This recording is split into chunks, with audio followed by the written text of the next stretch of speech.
guys, let's buy some takeaways for instant dinner. Slippers. Let's go. Oh, the gate's already locked.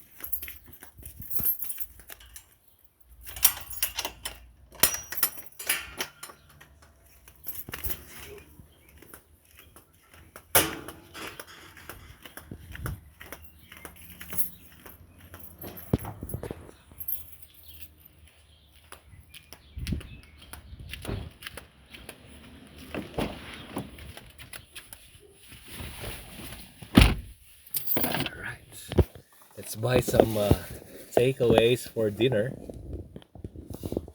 And yes, put you on the road. Join me to grab the order. I ordered some chicken chow mein, chicken fried rice, and yang chow fried rice. Let's go, guys.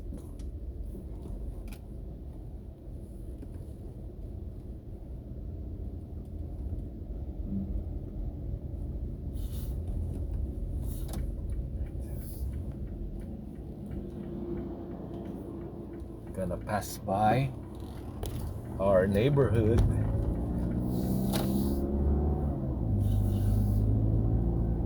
It's getting darker. Midnight soon. Listen to some Kiwi accent. Be removed from things like beef and lamb, but it is fantastic for our exporters. It's going to add an extra $1 billion into our economy when it's fully up and running and going hard. And while it was universally welcomed by people, exporters still have come out since then and said we're having a few issues getting our stuff over there. There are a few barriers, and joining me to talk about some of these barriers is David Boyd. He's the chairman of Export New Zealand. Good evening. Good evening. Have I got that right? I'm good, thank you. Have I got that right? There are some concerns, despite everyone saying fantastic move. We love this free trade deal. It's quite hard to get our stuff over there. No, you're absolutely right, Boyd. There are concerns. But I would have to say, too, that you always have to remember that exporting or being an exporter from New Zealand, has never been easy. So there are always challenges. What we've got right now are a lot of additional challenges, and the real problem that we're concerned about there is that very good, really efficient exporters aren't necessarily going to be able to get the results from their hard work. Right now, it is an amazing challenge out there.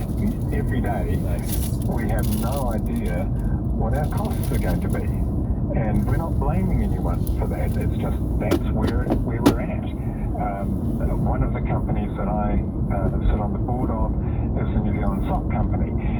They're based in Ashburton. They're having their 120th anniversary this year. So they've been around for a while. They know what they're doing. They got quoted $19,000 to move a container from Ashburton to San Francisco. Now, normally that has been about a $3,000 cost. What? So it's gone up from $3,000 to $19,000. What, for a container of socks to go from Ashburton to America? There you go. They're very good socks, I'd have to say. Oh, no, I bet. So, I do love a good New Zealand sock, by the way. Just exactly. Yeah. Okay. Yes, it is that sort of thing. And is that across the board? I mean, I'm guessing it's not just for containers of socks; it's for containers of everything. Correct. No, that's not unusual at all. That is the scale of what we're having to face at the moment. But I would suggest that it's almost that we're getting too carried away with the freight costs and not looking at the larger picture, which is really the whole supply chain challenge. So my own company, Food Science International, manufactures an orthotic insole in Christchurch. We've been doing it for 40 years. We're in about 65 countries. So our customers are mainly medical clinicians who would use that product as part of a medical treatment.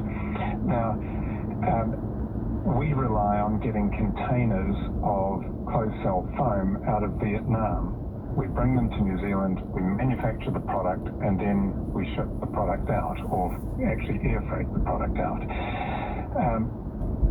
I was listening to a friend who imports a very well-known brand of sports shoes the other day from Vietnam. I don't know if you've seen what Vietnam has been experiencing in the last few months, but they too have done very well with controlling COVID up until about 2 or 3 months ago, and then they too lost that battle, and as a result they went into lockdowns and closed factories for about 7 weeks, and we're including in there the factories that manufacture the majority of shoes for Nike, Adidas, Merrell, the really big shoe companies of the world. The interesting thing from my perspective was that when those factories opened up again, even Nike and Merrell couldn't get ships for their containers, for 2 to 3 months. Now, you imagine importing the as scale well. of that. So it's hard to export, so it would be very costly to export stuff and super hard to even import stuff. So it's both ways. So this really is to do with the supply chain, the logistics of shipping. Exactly. Yes. And that's what we, New Zealand exporters are working very, very hard to ensure that we're not just concentrating on that freight rate, but rather the bigger picture of how do we maintain a benefit or an advantage for New Zealand companies when we're competing in the world. The good thing about COVID as a challenge is that everyone has had it. However, the very success that New Zealand had in keeping COVID out has now meant that the rest of the world has moved on. They're ahead of us. And we need to figure out how we're going to compete with those companies that are getting ahead of us in that international marketplace. That's the real challenge. Okay, just quickly, David, what do you want from the government? Do you want them to, give you some inter-island ferries to then act as freighters, or do they need to hire some ships, or and start doing it that way? What needs to happen from the government? They need to, their job is not to provide us with specific solutions, but rather to ensure that the environment that we're working in means that we can compete. So I know that doesn't sound very specific, but that really is important.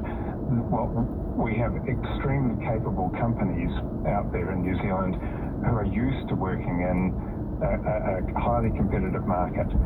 What we need the government to do is to help us make sure that we're on a level a playing field as we can. So is that some kind of tax rebate or something? Is that what you mean? Like on a level playing field, some kind of discount or payment? No, it seems like they've done a good job with underwriting air freight.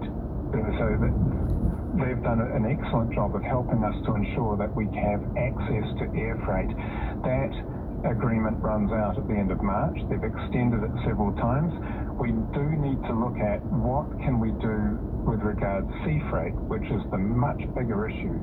How do we try and ensure that we've got access to sea freight in that international marketplace?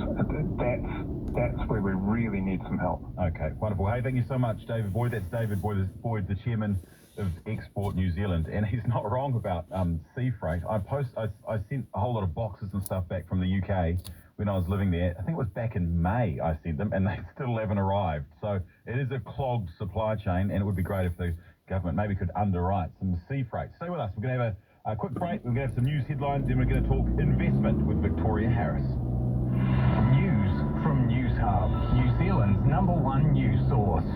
Regions under lockdown are being reassured Alert Level 3 is making a difference. There are 74 new cases of COVID-19 today, 6 in Hamilton, the rest in Auckland. Director General of Health Dr. Ashley Bloomfield says the restrictions are helping keep case numbers low while they get vaccination rates up. Restrictions on Waikato will be loosened at midnight tonight, but the region remains in Alert Level 3. There is hope new legislation will help commercial tenants and landlords negotiate rent adjustments during levels 3 and 4. The Greens have helped push through economic supports which will be backdated. Hospitality NZ CEO Judy White says it will provide some welcome relief as the wage subsidy does not cover all costs. In sport, Australian Prime Minister Scott Morrison says unvaccinated tennis players would be allowed to enter the country for the Australian Open if they underwent a mandatory 2-week quarantine. Black Caps pace bowler Lockie Ferguson has been ruled out of the T20 Cricket World Cup due to a calf muscle tear. And explosive rookie winger Edward Corsie has been handed a full NRL contract by the Warriors through to the end of the 2023 season. I'm Richard Badley. More from News Hub at 7. 0800 844 747. Join the conversation now. Your kitchen, your happy place, your Miele outlet appliances at discounted prices. Your friends envious. Your Miele outlet store, now in brand new premises with a range of bespoke appliances. That Miele quality you love at prices. This is far our less than you could ever takeaways. imagine. Your kitchen will thank you for it. Chinese, The new European Miele takeaways. Outlet store, 880 Great South Road, Penrose, or steelfort.co.nz. Your Miele for less. Rover presents the New Zealand Podcast Awards. I'll go inside, please. Want to wear a mask? Wait, just wearing my mask. And then gonna check if our takeaways is already there. Come guys.